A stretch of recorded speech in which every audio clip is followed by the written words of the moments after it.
Wakani jatend migao mar arita kwe Kipchumba Murkomen okone ogai mar obila Douglas Kanja mondo mak ji adek magin jopiny Somalia manyone kanyono kendo nyisa chaya ne bendera mar Kenya juma mokalo.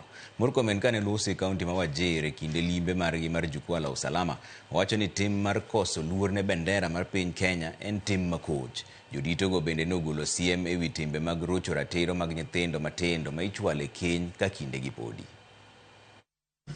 Kuna habari imekera wa Kenya sana jana ambayo tuliona vijana fulani wakikanyaga bendera ya Kenya. Unajua tumechukulia freedoms yetu kwa mzaha.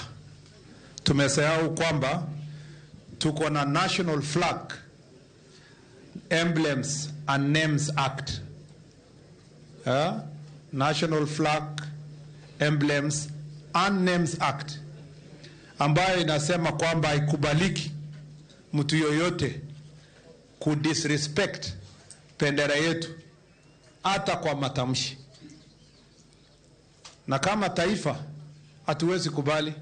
I have already directed the DCI ya kwamba huyu mtu anakanyaga bendera yetu ya Kenya, bendera ile ilipiganiwa hapa mpaka tukapata uhuru yetu, si ni kweli?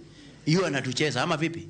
Na hatuwezi tukakubali kamwe. So the director of Directorate of Criminal Investigation is under direct instructions from the Inspector General, none other than Douglas Kanja Kirocho, that he must move with speed and efficiency and ensure that that man is arrested and taken before a court of law. Alafu koti zetu sifanye kazi yao.